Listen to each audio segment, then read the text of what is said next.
దొంగ ఓట్లపై హైకోర్టులో విచారణ ముగిసింది. ఎన్నికల ప్రక్రియ మొదలైంది గనుక ఎలాంటి జోక్యం చేసుకోలేమని హైకోర్టు తేల్చి చెప్పింది.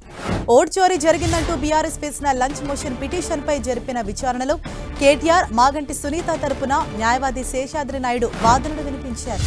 అయితే ఈసీ తరపున న్యాయవాది వాదనను పరిగణలోకి తీసుకున్న సీజే ధర్మాసనం ఇప్పటికే బోగస్ ఓట్లపై ఫిర్యాదులు స్వీకరించి ఈసీ విచారణకు ఆదేశించిందని పేర్కొంది. ఈసీకి ఎలాంటి ఉత్తర్వులు ఇవ్వలేమని తెలంగాణ హైకోర్టు స్పష్టం చేసింది. ఈసీకి ప్రత్యేక ఆదేశాలేమీ ఇవ్వాల్సిన అవసరం లేదన్న తెలంగాణ హైకోర్టు ఎన్నికల ప్రక్రియ ప్రారంభమయ్యాక ఎలాంటి జోక్యం చేసుకోలేమని స్పష్టం చేసింది.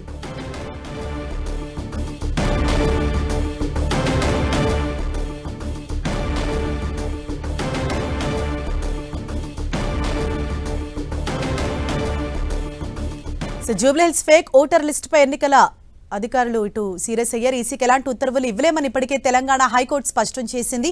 ఇదే విషయంపై మరింత సమాచారం మా ప్రతినిధి సునీల్ మనకు అందిస్తారు. సునీల్, 3000 करोड़ तक रेलवे स्टेशन बन रहा है.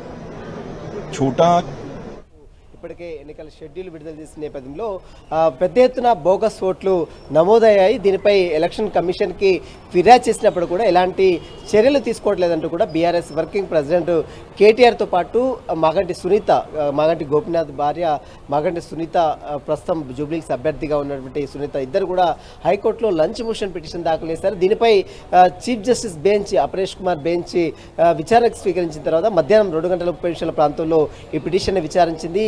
దాదాపు జూబ్లీహిల్స్ పరిసర ప్రాంతంలో 19,000 పైగా బోగస్ ఓట్లు ఉన్నాయి. 12,000 పైగా ఇతర అంటే ఆ ప్రాంతానికి చెందిన వారు కాకుండా ఇతర వ్యక్తులకు దాదాపు 12,000 ఓట్లు ఉన్నాయి. వీటన్నిటిపై కూడా చర్యలు తీసుకోవాలని గతంలోనే ఫిర్యాదు చేసినప్పుడు కూడా దానిపై ఎలాంటి చర్యలు కూడా ఇప్పటివరకు తీసుకోలేదని అటు మాగంటి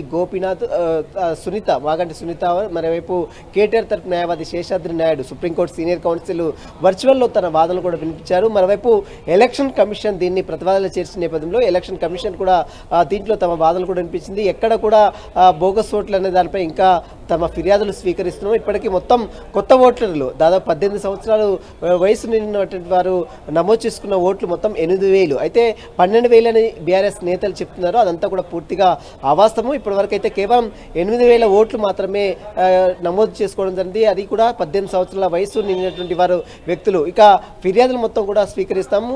అదే ఇప్పుడు ప్రస్తుతం నామినేషన్ల ప్రక్రియ కొనసాగుతుంది కాబట్టి నామినేషన్ల చివరి వరకు తమ యొక్క వాదనలు వింటాం, తమ యొక్క సంబంధించినటువంటి ఫిర్యాదులన్నీ కూడా స్వీకరిస్తామని ఎలక్షన్ కమిషన్ తరఫు న్యాయవాదులు కోర్టు దృష్టికి తీసుకొచ్చిన నేపథ్యంలో ఇప్పుడు ఈ పరిస్థితిలో తాము ఎలాంటి ఆదేశాలు ఇవ్వలేమని కూడా ఈ పిటిషన్ని హైకోర్టు ముగించడం జరిగింది. ఎలక్షన్ కమిషన్ వాదనలతో ఏకీభవించింది. వారి ఫిర్యాదులు మొత్తం కూడా పరిలో తీసుకుంటామని ఏదైతే ఎలక్షన్ కమిషన్ తరఫు న్యాయవాదులు చెప్పారో దాన్ని హైకోర్టు రికార్డ్ చేసి ఈ పిటిషన్ని ముగించిన పరిస్థితి కనబడుతుంది. Harsha, thank you Sunil.